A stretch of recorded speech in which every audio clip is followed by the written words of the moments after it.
Hallo zusammen und willkommen zu einer neuen Folge von Michaels Modellbaustube.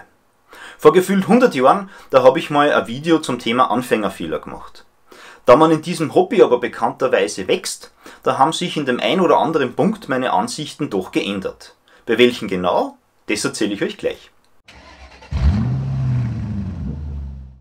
Oh Mann, wie die Zeit vergeht. Das Video Anfängerfehler im Modellbau ist mittlerweile 2,5 Jahre alt. Damals, da habe ich selber noch nicht so gewusst, wie es auf YouTube mit mir weitergeht. Ich war noch gesichtslos unterwegs und habe selber erst lernen müssen, wie es ist oder was man machen muss, um so eine Art von Content zu erstellen.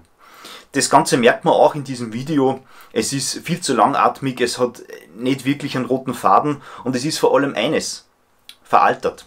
2,5 Jahre ist ja im Internetzeitalter wirklich gefühlte 100. Zeit also, um diesem Thema erneut eine Folge zu widmen und das ganze Video so quasi als Version 2.0 zur Verfügung zu stellen. Daher greife ich die damaligen Punkte nochmals auf, aber gehe anders darauf ein und ganz zum Schluss kommt ein neuer Punkt dazu. Los geht's mit Punkt 1, dem Material. Hier hat sich natürlich nicht so viel getan. Werkzeug, Arbeitsmaterial und so weiter gehören auf jeden Basteltisch. Wie schon damals erwähnt, bieten viele Modellbauhersteller eigene Produkte an, die für dieses Hobby entwickelt worden sind. Gut, es gibt gute bis sehr gute Alternativen, wie zum Beispiel dieses Abklebeband hier. Das hat praktisch keine Klebekraft und ist daher ideal zum Maskieren von heiklen Oberflächen. Aber dennoch bleibe ich bei der Meinung, dass man auf Produkte setzen sollte, die für das jeweilige Gebiet entwickelt werden. Oder putzt ihr etwa mit der Zahnbürste das Klo? Wahrscheinlich nicht, oder? Im zweiten Punkt ging es um die Farben. Auch hier muss ich sagen, dass sich meine Meinung nicht wirklich geändert hat. Farben für den Modellbau sind feiner pigmentiert als jetzt zum Beispiel Spraydosen aus dem Baumarkt, die ja gerne empfohlen werden. Und auch viele solcher Grundierungen, also aus dem Baumarkt, die sind viel zu grob und sollten daher nicht auf einem Modell aufgetragen werden. Wer hier trotzdem kostenbewusst sein will, den empfehle ich da zum Beispiel diese Titans Hobby Spraygrundierungen. Das Video zu dem Ding gibt es in der Videobeschreibung. Punkt 3, den muss ich komplett revidieren. Modellbauklebstoff ist sowieso Wissenschaft für sich, genauso wie die Farben, und außerdem kommt beim Klebstoff ja immer was Neues. Ne? Weiterhin gilt, nutzt Modellbaukleber. Nur dieser weicht den Kunststoff an und sorgt dann schlussendlich für eine feste Verbindung. Ob jetzt da der von Revell oder von Tamiya oder einem anderen Hersteller, das überlasse ich euch. Sekundenkleber hingegen, der ist bei mir komplett von diesem Ultra Glue da verdrängt worden. Was es mit diesem Wunderwuzi da auf sich hat, das erkläre ich ebenfalls in einem separaten Video, das ihr auch in der Videobeschreibung findet. Der nächste Punkt griff damals das Thema Pinsel auf. Kurz und bündig, ja, es zahlt sich nach wie vor aus, da zu den etwas teureren Produkten zu greifen. Billige Pinsel neigen nämlich gerne dazu, mich nachzuahmen, sie verlieren nämlich ständig Haare. Außerdem sind solche Pinsel meist synthetisch. Das ist per se nichts Schlechtes, aber an einen Echthaarpinsel, da kommen sie halt nicht ganz ran. Und pflegt man dann dieses Arbeitsgerät oder diese Arbeitsgeräte dementsprechend, dann hat man viele Jahre Freude dran und kauft sich nicht so schnell neue Pinsel nach. Punkt 5 ging nochmals auf Werkzeuge ein und spätestens jetzt merkt sie selber, dass ich damals echt keinen roten Faden gehabt habe. Damals habe ich gesagt, dass es immer gut ist, mehrere Varianten eines Werkzeugs an Lager zu haben. Ich hielt dabei 2 Pinzetten in die Kamera, ich glaube es waren die 2 da, und das würde ich heute so nicht mehr unterschreiben. Es hat seine Vorteile und man ist flexibler, keine Frage.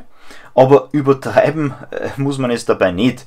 Bei mir häufen sich nämlich zum Beispiel die Pinzetten und 99% von denen, die fasse ich nicht einmal an. Ne? Da ist also wirklich Augenmaß gefordert.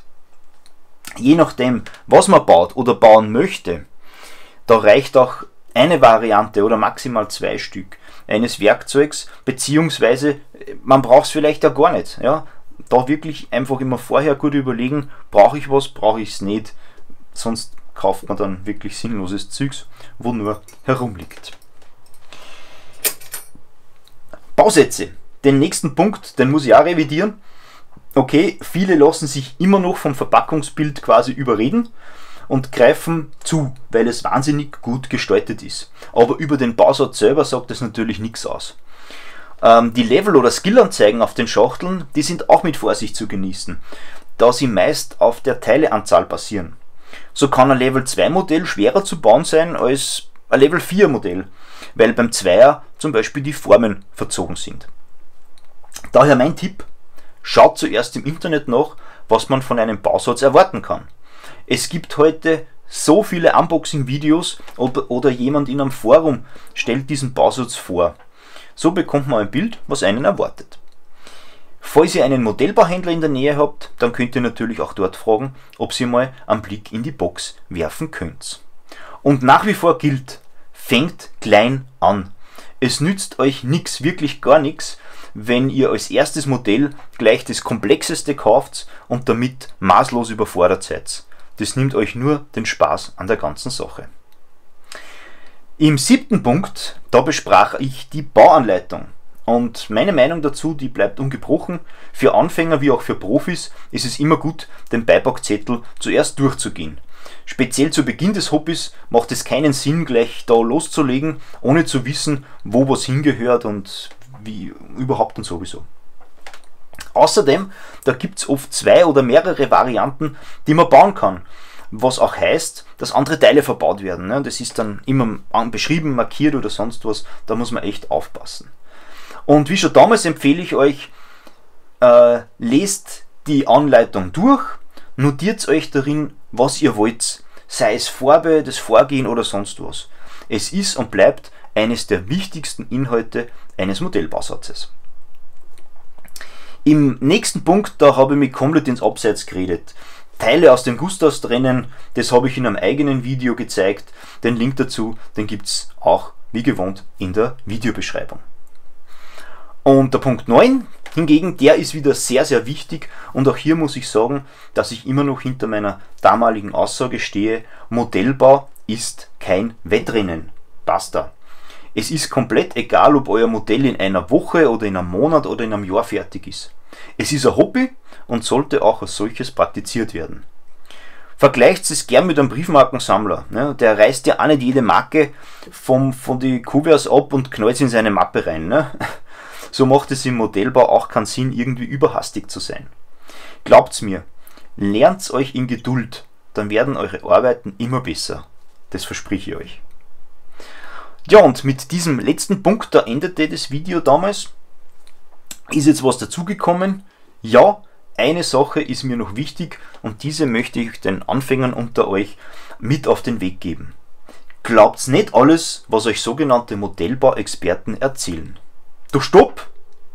Du hast doch jetzt nein, sogar 2 Videos über Anfängerfehler gemacht. Sind die nun für die Tonne oder was? Natürlich nicht.